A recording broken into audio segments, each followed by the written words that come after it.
নমস্তে বন্ধুরা। রামভদ্রাচার্য কোনো একজন পৌরাণিক সন্ত। তিনি মহর্ষি দয়ানন্দ সরস্বতী নিয়ে একটি বিতর্কিত টিপ্পনী করেছেন যে মহর্ষি দয়ানন্দ সরস্বতী নাকি রামায়ণ ও মহাভারতকে কাল্পনিক গ্রন্থরূপে মানতেন। বন্ধুরা, এটা কতখানি সত্য আমরা তা বিশ্লেষণ করব। সত্যার্থ প্রকাশে তিনি বলেছিলেন, মহর্ষি দয়ানন্দ সরস্বতী একাদশ সমুল্লাসের ভূমিকায় আর্যবর্ত, এই ভারত, একে আর্যবর্ত বলেছেন, এবং এই আর্যবর্ততে চক্রবর্তী রাজত্ব হতো। এইখানে যে রাজা রাজ্যে আসীন হতো সে গোটা বিশ্বে রাজত্ব করত, এবং যখনই কোনো এই দেশের রাজা স্বৈরাচারী হয়ে যায়, যে চক্রবর্তীর রাজার আনুগত্যকে স্বীকার করে না, সে স্বেচ্ছাচারী হয়ে যায়, তখন তাকে দণ্ড দিয়ে তার সমস্ত রাজ্যকে কেড়ে নিতেন চক্রবর্তী রাজা। শ্রী রামচন্দ্র এইরকমই একটি রাজা ছিলেন। সেই চক্রবর্তী রাজ্যেই কোনো একজন রাজা, যার নাম ছিল রাবণ, স্বৈরাচারী হয়ে যায়, অত্যন্ত উপদ্রব শুরু করে। তো তাকে দণ্ড দিয়ে তার রাজ্যের অবসান করে ভাই বিভীষণকে রাজ্য তুলে দেয় এবং রাবণের মূলচ্ছেদন করে। এটা বলেছিলেন। তার মানে কি, রামায়ণের দৃষ্টান্ত তিনি তুলে ধরেছেন, এবং বিভিন্ন জায়গায় মহাভারতের যে বিদুর নীতির শ্লোকগুলোকেই প্রমাণ রূপে তিনি তুলে ধরেছেন। সেটা আমরা ব্যবহার ভানু গ্রন্থেও দেখতে পাই, বিভিন্ন গ্রন্থে দেখতে পাই। বিদুর নীতির শ্লোকগুলোকে মহর্ষি দয়ানন্দ সরস্বতী অনেক জায়গায় তুলে ধরেছেন, এবং আপনি জানবেন যে গীতার যে শ্লোকগুলো সেগুলোকেও কিন্তু অনেক জায়গায় তুলে ধরেছেন। অনেক জায়গায় উপমা দিয়েছেন যে যখন যখন চক্রবর্তী রাজত্বের উপরে ভেতরে কোনো স্বৈরাচারী রাজা হয়ে যায়, যে চক্রবর্তী রাজার আদেশকে অমান্য করে এবং সে অধর্মের রাস্তায় চলে, তখন তাকে দণ্ড দিয়ে, তার উচিত শাস্তি দিয়ে তার রাজ্যকে ফিরিয়ে আনত এবং ধর্মাত্মা ব্যক্তির হাতে তুলে দিত। এটা শ্রীরাম করেছিলেন, যেমন রাবণকে বধ করে ভাই বিভীষণকে তার রাজ্য দিয়ে দেয়। তার মানে কি, রামায়ণকে মানতেন, রামায়ণের প্রতিটি কাহিনীকে মহর্ষি দয়ানন্দ। হ্যাঁ, এটা ঠিকই যে রামায়ণ মহাভারত দুটো আমাদের ঐতিহাসিক গ্রন্থ। যখন অবৈদিক যুগ চলে আসে, অর্থাৎ বেদ থেকে আমরা আলাদা হয়ে যাই, মিথ্যা পুরাণ তৈরি করি আমরা, তখন আমরা কি হয়, বা আমাদের পূর্বপুরুষরা নিজের নিজের মিথ্যা মান্যতাটিকে ইতিহাসের মধ্যে দেখানোর জন্য রামায়ণ মহাভারতের মধ্যে প্রক্ষেপ রেখে দেয়, যার ফলে সেই মহাভারতের কলেবর বেড়ে দাঁড়িয়ে একসময় 1,00,000 শ্লোকের মহাভারত পাওয়া যায়। মহাভারতের আদি নাম কি ছিল? জয় গ্রন্থ, যেটা মহর্ষি ব্যাস রচনা করেছিলেন। সেটা 12,000 বা 13,000, 14,000 বিতর্ক আছে শ্লোকের মহাভারত ছিল।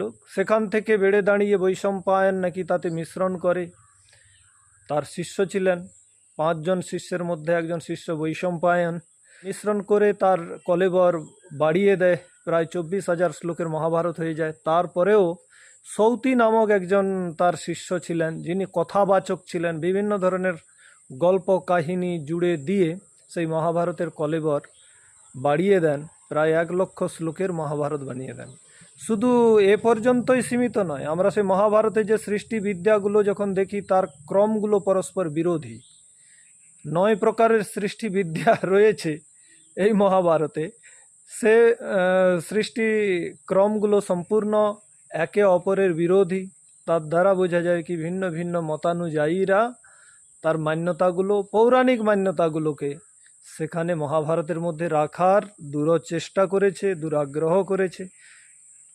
তাহলে আমরা মহাভারতকে বিনা সংশোধন করে তার সত্য কাহিনী পর্যন্ত আমরা আদৌ পৌঁছতে পারবো না, আর সেটা আমাদের জগদীশ্বরানন্দ সরস্বতী করেছেন।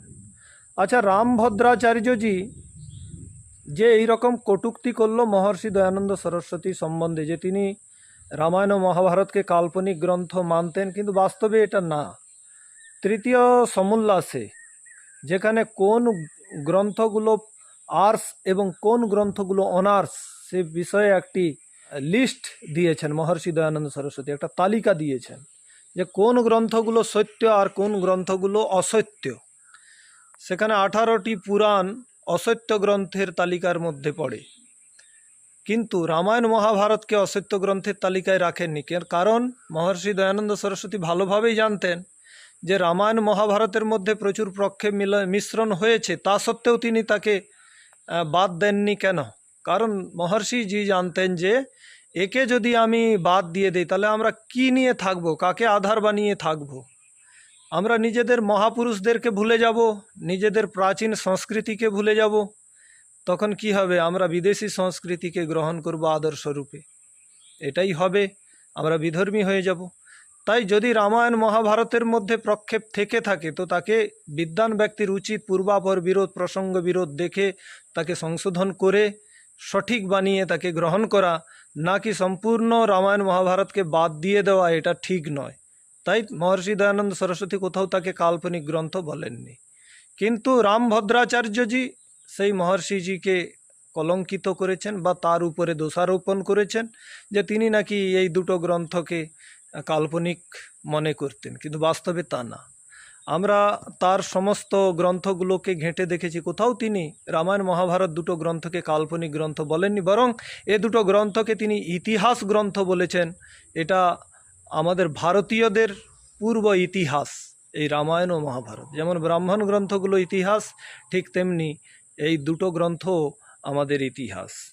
আর বন্ধুরা, আমি একটি কথা বলি, এই যে রামভদ্রাচার্যজি এরকম দুঃসাহস কেন পেলেন আপনি জানেন?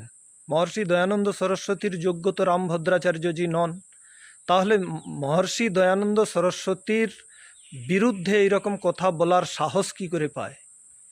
কারণ এর পেছনে একটা জিনিস আছে। সেটা কি? সেটা আপনি হয়তো জানতে চাইবেন। আপনারা হয়তো জানেন যে অযোধ্যাতে যখন রাম জন্মভূমি নিয়ে বিতর্ক হয়, কোর্টে মামলা চলে, সুপ্রিম কোর্টে, তখন তিনি অনেকগুলো প্রমাণ প্রস্তুত করেছিলেন। ভাই, রামের জন্মভূমি সম্বন্ধে তো রামায়ণ বলবে, তো রামায়ণ থেকে যেমন প্রমাণ দিয়েছিলেন, উনি কি করেছিলেন না বেদ থেকে প্রমাণ উপস্থাপন করেছিলেন। বেদ থেকে কোন প্রমাণটি দিয়েছিলেন? একটি প্রমাণ আছে, বেদের অথর্ববেদে একটি মন্ত্র রয়েছে, দেবানাম পুরোয়োধ্যা, অষ্টচক্রা নবদ্বারা দেবানাম পুরোয়োধ্যা তস্যাম হিরণময় কোশ স্বর্গজ্যোতিষাবৃত। এইরকম একটি মন্ত্র রয়েছে অথর্ববেদের। সে মন্ত্রটির অর্থ কি বলছে, রামভদ্রাচার্যজি কি অর্থ করে সেখানে বলেছেন, সেটা আপনাদেরকে বলি। তিনি বলছেন যে সরয়ূ নদীর তটে একটি অযোধ্যা নগরী ছিল, যেটা দেবতাদের নিবাসস্থান, যেটা জ্যোতি দ্বারা আবৃত। সেই নিবাসস্থানে শ্রীরাম নাকি বিরাজমান।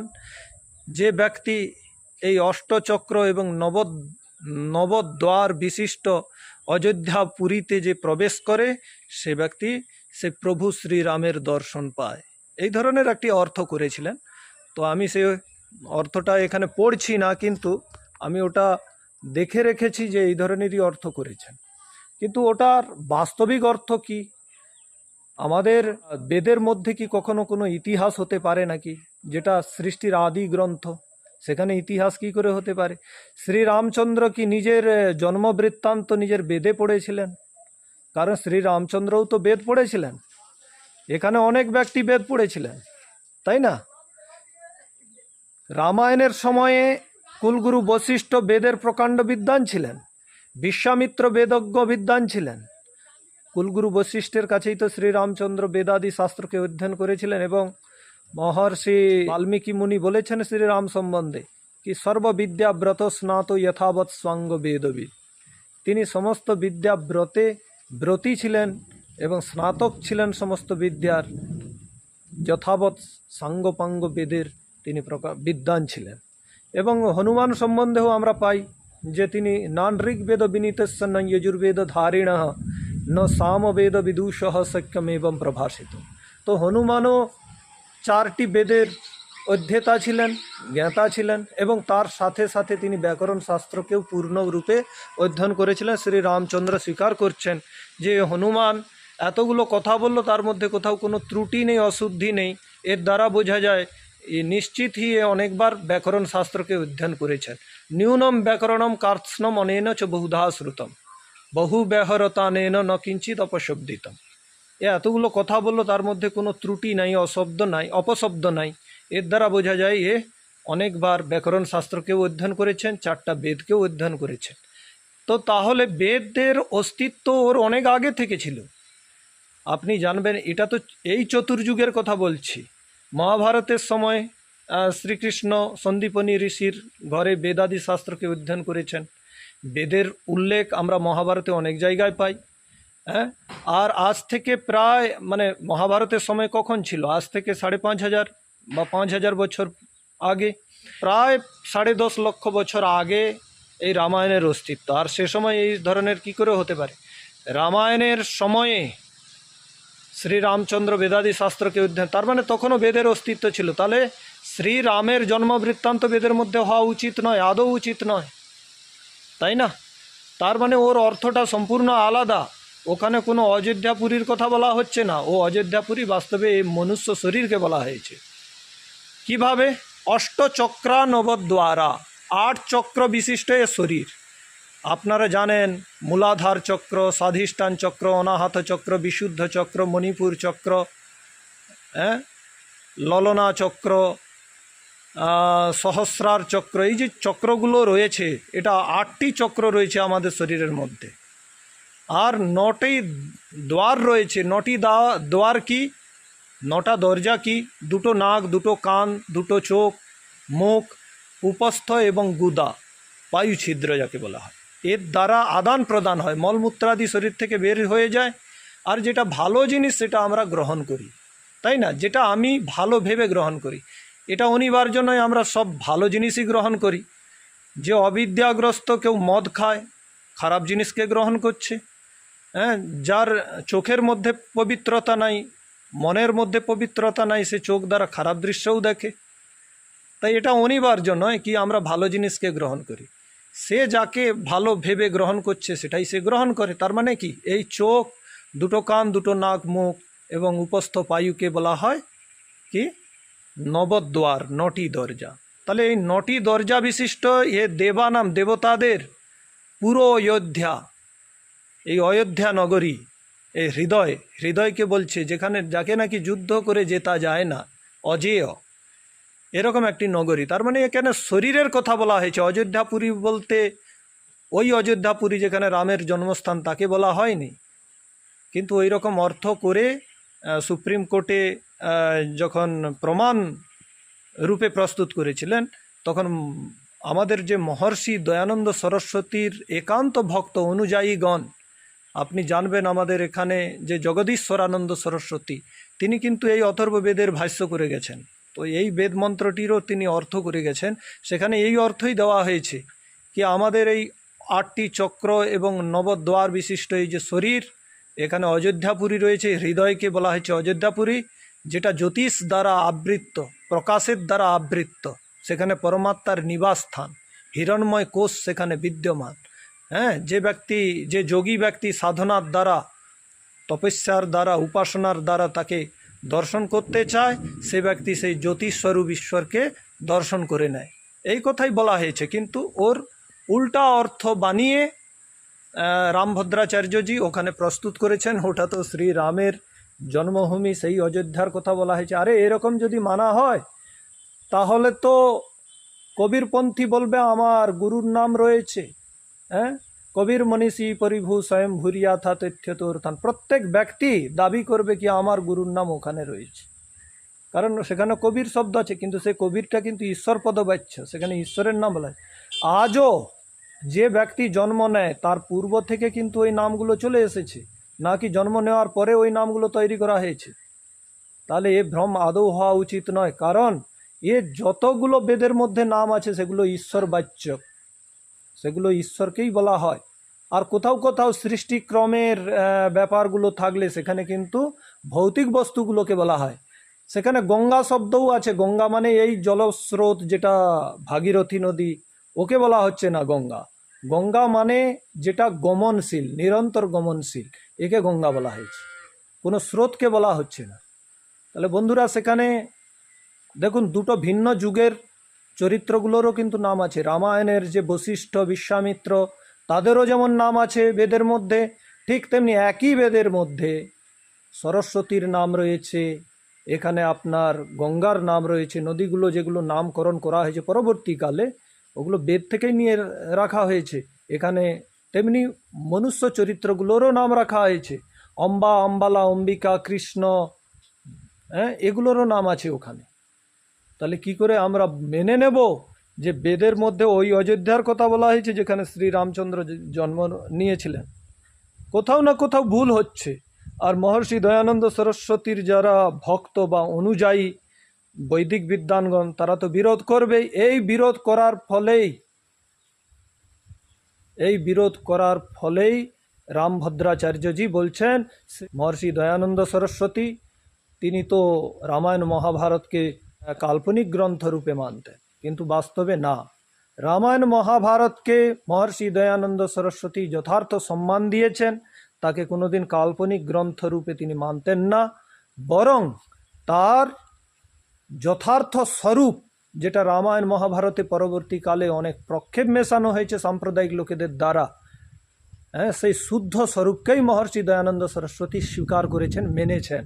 কারণ মহাভারতেই লেখা রয়েছে যেখানে যেখানে মাংস ভক্ষণের প্রকরণগুলো আসছে, ওগুলো সাম্প্রদায়িক লোকেদের দ্বারা, ধূর্ত মাংসাহারী ব্যক্তিদের দ্বারা মিশ্রণ করা হয়েছে।